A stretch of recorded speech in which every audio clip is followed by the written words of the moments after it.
Sometimes I think about how there are things right in front of us Yeah. that we see all the time, but we never really see them.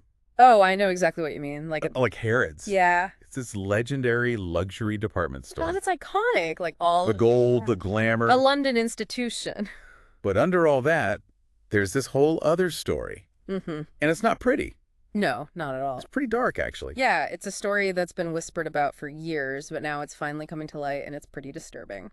And that's the story we're diving into today with this Marie Claire article from October 4th, 2024. Why is Mohamed Al-Fayed back in the news 1 year after his death? Yeah, Quite a headline. it is. And, we all remember Al-Fayed, right? The Egyptian billionaire. Owned Harrods. Yeah, from 85 to 2010. Always in the tabloids, especially after, His son, Dodi. yeah, Tragic. tragic death with Princess Diana. Right, and it's tragic why he's back in the news now, too. Those whispers about his darker side we were talking about, they're not so quiet anymore. So this Marie Claire article, it doesn't beat around the bush, does it? No, no, it gets right to it. It says Al-Fayed treated his employees, especially young women, like possessions. Yeah. It even uses the term playthings. Yeah, and that's what's so disturbing about this story. Those words, they reflect a reality for a lot of people who worked at Harrods. This article and a new BBC documentary, Al-Fayed, Predator at Harrods. I saw that. Yeah, they reveal all these allegations going back decades. It's awful, really. We're talking sexual assault, abuse of power, and what seems like a system designed to keep victims from speaking out. It's not like this is the first we've heard of this, right? No. There's that Vanity Fair piece back in 95. Right, right. That's what's so disheartening about all of this. It wasn't just a one-time thing. There was that report, and then ITV in 97, another one in 2008, even more recently, Channel 4 in 2017 and 2018. It's like, how did this go on for so long? It's like a case study in how power and money can silence people. You've got these employees, some of them young, probably thought this job would be so glamorous. Right. And they're up against this man who, let's be honest, held their livelihoods in his hands. Absolutely. And the article really emphasizes that. It wasn't just Al-Fayed either, but maybe a whole system that allowed this to happen. Yeah. Employees have said that Harrods knew about this, or at least they turned a blind eye. Wow. They might have even allegedly covered up his actions. See, this is where it gets even scarier. The article talks about this culture of fear at Harrods while Al-Fayed was in charge. Oh, yeah, like working in this beautiful department store, but you're always looking over your shoulder. Right. Like a gilded cage. The article says Al-Fayed was obsessed with controlling everything at Harrods. Bugging offices, he even had hidden cameras installed. Can you imagine? It's like something out of a movie. It really is. You're being watched. You can't trust anyone. You're always worried that if you make one wrong move... Something terrible will happen. Yeah. Yeah. Imagine the toll that takes on a person, especially when they're also dealing with the trauma of abuse. This is what gets me, though. This isn't just about one man and what he allegedly did. This is about power. It's about a system that protects abusers. And it's about the people who don't speak up. Right. Whether it's because they're afraid Or they think they're protecting the institution. they think it's not a big deal. And how do you even start to dismantle something like that? Well, it often starts by shining a light on the problem, by giving a voice to those who've been silenced. And that's exactly what this article and the BBC documentary are attempting to do. It's about time these stories were told, and those responsible are held accountable. And a lot of times, Yeah. it's those NDAs Oh, absolutely. that keep people quiet. Yeah. They're supposed to protect people. But Right. It's supposed to be a tool, Yep. Right. to protect people involved. But so often, it feels like they end up protecting the institutions more than anyone else. Exactly. And those NDAs, Yeah.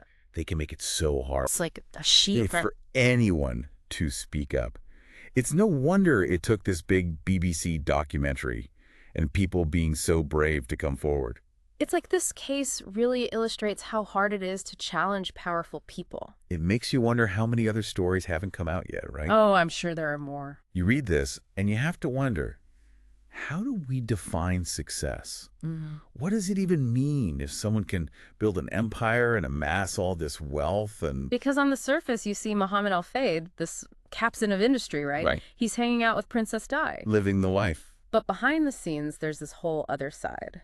And it's ugly. I mean, it's one thing to read about, like, shady business dealings. But this is on another level. It really makes you think twice about who you trust and about those picture-perfect lives you see on Instagram. Seriously.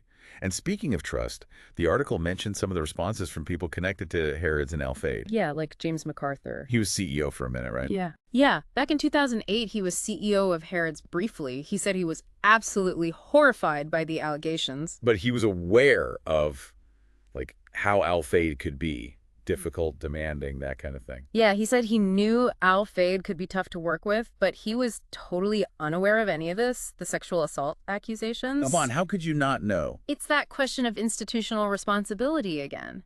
If Harrods truly didn't know, that means they didn't have the right systems in place for this kind of thing. Right, like a way to report it if something happened. Exactly. But if they did know, like some former employees are saying, that points to a cover-up. It's like that saying, see no evil, hear no evil, but like times 1,000. Right, and that's why the article's point about corporate responsibility is so on point.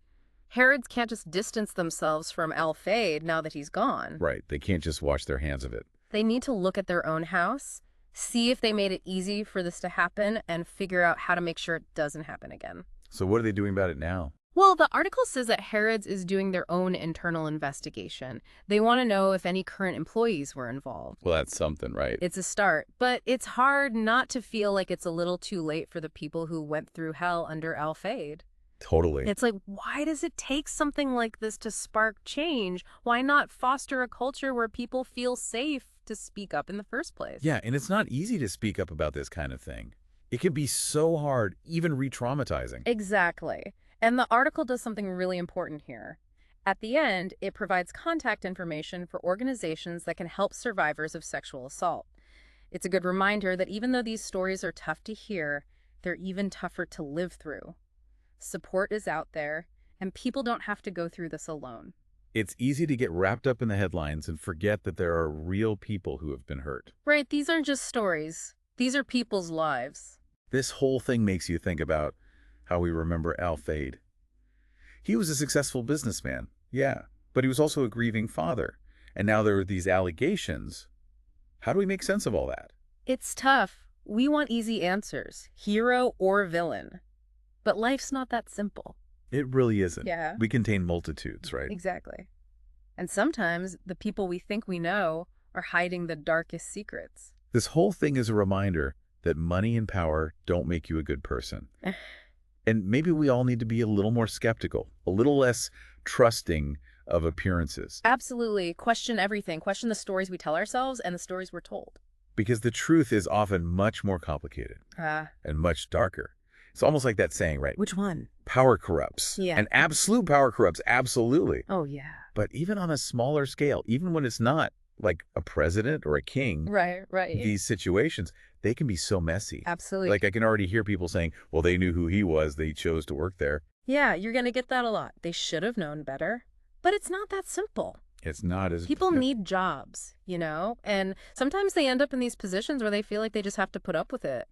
Especially if it's their boss, someone with power over them. Like we were saying before, the gilded cage. Exactly. And when you add in those NDAs, the pressure to stay quiet, Yeah. it's a recipe for disaster. And that's why we need to talk about this stuff. Because if we don't, it just keeps happening. It's so true. And, you know, with Al-Fayed, there's this other thing that makes it even more complicated. Yeah. Like, after his son died, he really played up the victim card. Oh, yeah. All those conspiracy theories, right? And publicly grieving for Diana, while at the same time, people were accusing him of using her memory to make money. It's So like, what do you even believe? It just goes to show you can never take things at face value. We love to put people in boxes, don't we? We do. We want the good guy and the bad guy. But it's almost never that black and white. Nope. And it makes you think, if someone like that, with all that money and power, can be accused of doing such awful things. It makes you realize it could be anyone. Right. Right. It really does make you wonder how well you can really know someone. And more importantly, it makes you realize that no matter how rich or powerful someone is, it doesn't make them untouchable. So, to everyone listening, what can we learn from this? How can we be more aware of these power dynamics, speak up when we see something wrong, and support people who've been silenced? It's a lot to think about, but it's a conversation we need to have. Thanks for diving deep with us today.